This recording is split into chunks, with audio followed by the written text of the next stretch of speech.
There have always been and always will be scoundrels in political life, especially one particular genus, the hypocrite whose private behavior diverges from his public actions.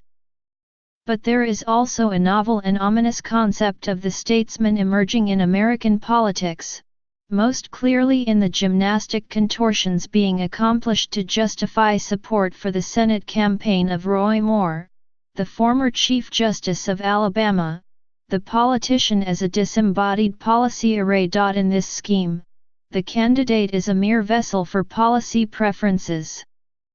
His or her character is irrelevant because the potential office holder is to be judged wholly by the policies he or she will support.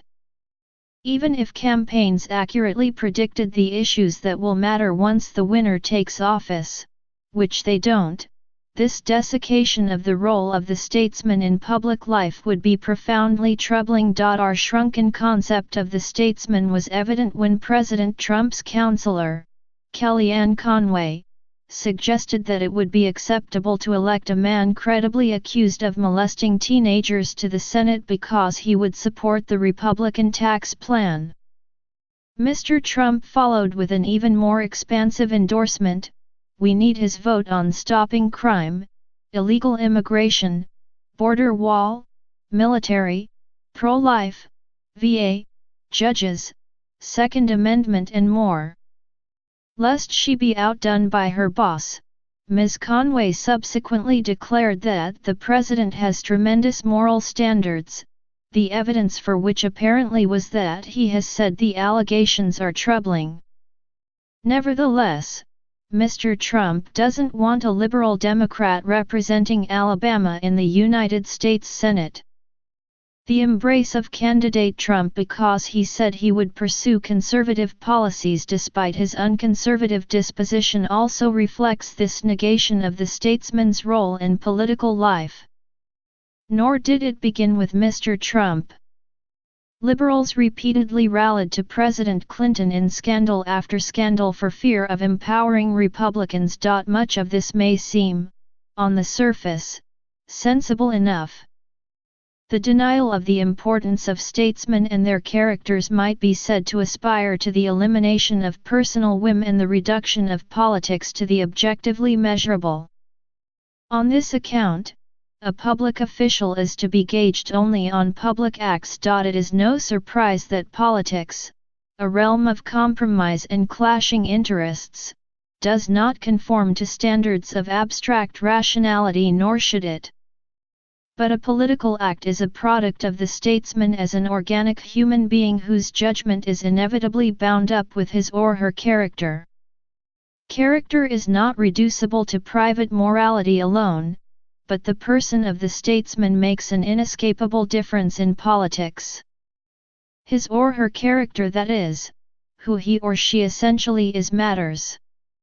It is clear enough that each party knows this to be the case, for each asserts that character is important when attacking the opposition even while denying it when protecting its own. That the statesman's character does matter is true for several reasons.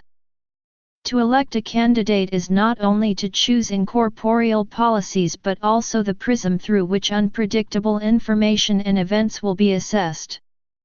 If it were only incorporeal policies, it would not matter who the candidate was. Another reason the statesman's character matters is that American notions of political representation assign statesmanship an essential role in the constitutional regime.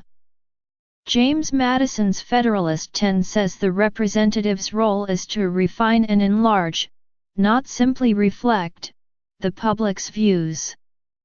This is particularly true of the Senate, which Madison's Federalist 63 says must serve as a temperate and respectable body of citizens that delays rather than indulges the people when they are stampeding toward error.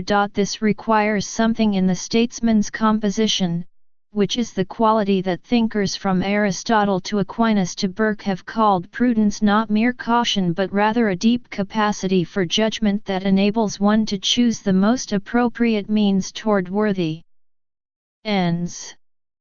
This capacity requires not just reacting to events but also anticipating them. It is a product of moral cultivation, broad education, and political experience, and as such, it is inseparable from the statesman's character. None of this is to cast statesmanship as wizardry. Daniel Patrick Moynihan, an exemplar of prudent statesmanship who practiced it in both Democratic and Republican administrations as well as in the Senate, wrote that much of politics is about predicting which relatively quiescent situations of the moment are likely to become political issues in the near future. He continued, "It is no great feat. In a chess master, it involves considerable intellectual elegance, but politics is mostly checkers. But checkers is still a game played by human beings. It matters who makes the moves. Nor is the point that the personal matters more than policy." One of the ironies of the new defense of the candidate as a mere vessel for policy preferences is that it attaches to strong personalities who seem to attract support precisely for their charisma, Mr. Trump and Mr. Moore prominent among them. That is why the statesman must be bound by constitutional rules and customs. Public and private virtue are not identical. Machiavelli showed that what is virtuous for the individual may be vicious in the prince.